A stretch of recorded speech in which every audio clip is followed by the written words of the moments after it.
বৃষ্টির দিন কি করব, ঘরে বসে বোর হচ্ছিলাম।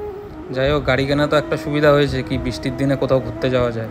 বেরিয়ে পড়লাম বাচ্চাদের সাথে, তো চলে আসলাম বিশ্ব বাংলা গেটে। দেখতেই পাচ্ছ, প্ল্যান তো অনেক জায়গা করেছি ঘুরতে যাওয়ার জন্য। তো প্রথমে চলে আসলাম ক্যান্টিনে, শপিং করে নিলাম অনেক টাকা। বেজে গেছিলো একটা, যাই হোক অনেক সকালে বেরিয়েছি, খিদাও পেয়ে গেছে। তারপরে চলে আসলাম এসপ্ল্যানেড। কত সুন্দর সুন্দর নিউ কালেকশানের জামা প্যান্ট, কিন্তু ওই যে মানি প্রবলেম প্রথম থেকেই, কী করা যাবে। ঘুরতে ঘুরতে চলে আসলাম একটা রেস্টুরেন্টে। প্রথমে তো এসিতে বসে পড়লাম গরমে, কিন্তু খাবারের এত দাম, এত এক্সপেন্সিভ, পরে বুঝতে পারলাম ঠেলা। দেখতেই পাচ্ছ কী সুন্দর বৃষ্টি হচ্ছে। বৃষ্টির এই মরশুমে আইটিসির পাশ দিয়ে আমরা বেরিয়ে পড়লাম। বলো তো কোথায়? চলে আসলাম নিকো পার্কে। ঝিরি ঝিরি বৃষ্টি, ওয়েদারটা খুব সুন্দর, খুব মজা হচ্ছিল। যাই হোক, আমার মনে তো প্রথমবার এসেছি। নিকো পার্কে কিন্তু ডিফেন্স পার্সনের জন্য 50% অফ আছে, আর সাথে আরও 8 জনকে এন্ট্রি করাতে পারবে 50% অফে। যারা জানো না তারা ভরা। এই মরশুমে দুপুর 3টে বাজে, তখন আমরা নিকো পার্কের ভেতরে।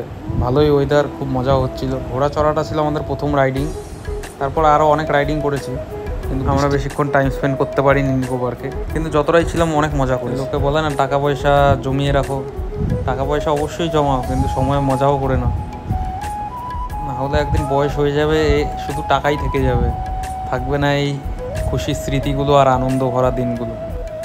মানুষ রূপে একটা জীবন পেয়েছি, হাসি খুশি থাকো আর আনন্দ করে সবার সাথে দিন কাটিয়ে দাও। যাই হোক, এটা ছিল আমাদের লাস্ট রাইডিং, ছোট্টর মধ্যে একটা ভয়ানক রাইডিং। কেউ খুশি হোক না হোক, আমার মনা তো খুব খুশি হয়েছে। ও তো প্রতিটা রাইডিং চড়ে আর নামতেই চাইছিল না। আমাদের দিনটা খুব ভালোই কাটলো।